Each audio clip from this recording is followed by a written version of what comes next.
Әзірет Әлидің пайғамбарымызбен қауышуы.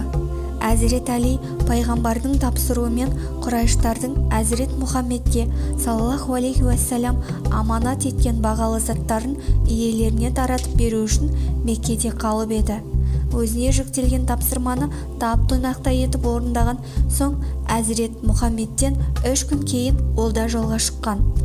Арып ашып, үздіксіз жүріп отырған күйі пайғамбарымызды Құб ауылында қуып жетті. Көп жүргеннен аяқтары сынып, табаны тілім-тілім болған бауырымен Әзірет Мұхаммед жылап көрісті. Құшақтасып мауқын басқан соң Әли үшін Алла тағалаға қол жайып шипа тіледі де мүбәрәк қолымен аяғын сылап ісігін айықтырды. Алла Расулы Құба ауылында 10 күн түнеп, бұл уақыт ішінде Құба мешітінің құрылысының аяқтап құтты мекенде намаз оқиды. Бұған дейін де мұсылмандар тарапынан кішігірім мешіт салынғанымен, ислам жамағаты үшін тұңғыш тұрғызылған ғибадатхана осы Құба мешіті саналады. Гүлсім ибн Хидмның құрма кептіретін алқабында іргетасы қаланған бұл мешіттің құрылысында Әзірет Мұхаммед саллаллаху алейхи уассалам аянбай еңбек етті. Кесектің ең ауырын, құрылысқа қажетті тақтайдың ең үлкенін көтеріп, өзгелерге өнеге көрсетті. Бұл көрініске бейқам қарап қала алмаған сахабалар: «Уа Расулалла, өзіміз-ақ жасаймыз, сен нұсқаушымыз бол» деп қаншайса да пайғамбарымыз саллаллаху алейхи уассалам көнбей мұсылмандардың қатарында тер төгіп қызмет еткен. Құба мешіті ислам тарихында ерекше маңызға ие. Пайғамбардың өзі бас болып құрылысына қатысқан. Мүбәрәк қолдарымен кірпішін қалаған бұл ғибадатхана Құранда тақуа мешіті деп бейнеленген. Тәубе сүресінің 108 аятында Алла тағала бұл мешіт жайында былай деген: «Уа Мұхаммед, ол мешітте әсте намаз оқушы болма. Әу бастан-ақ тақуалыққа негізделіп салынған Мәдинадағы мешіт сен үшін намаз оқуға ең лайықты орын.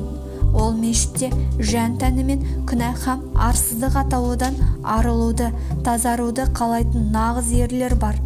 Алла күнә мен арсыздық атаулыдан арылып тазаруға тырысатын жандарды жақсы көреді». Бұл ғибадатханаға Алла Расулы ғұмыры бойынша әр сенбі сайын жаяу не көлікпен келіп зиярат етіп, ішінде намаз оқитын. Мұсылмандарға да барынша тазарып келіп, Құба мешітінде намаз оқыған адамға омыра кіші қажылық сауабы жазылатынын ескерткен. Алла елшісі жолшыбай Сәлім ибн Ауф ұлдарының мекеніне соғып, Рануна алаңқайында жұма намазын оқыды.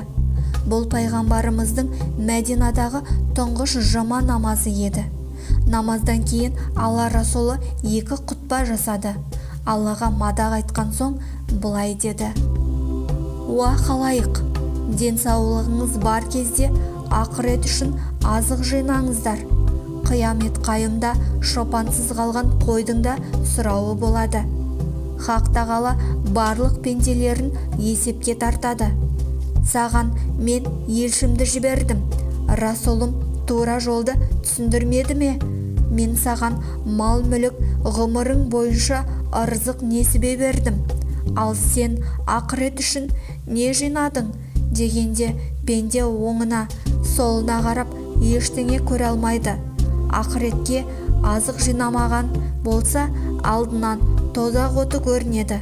Сондықтан кімде-кім мына дүниеде жарты құрмамен болса да жақсылық жасасын. Өзін ақыр заманда құтқаратын амал жасасын. Ол да болмаса жақсы сөз сөйлеп құтқаруға тырыссын. Жақсы сөзде сауап. Алланың сәлемі мен берекеті мен рахметі жаусын.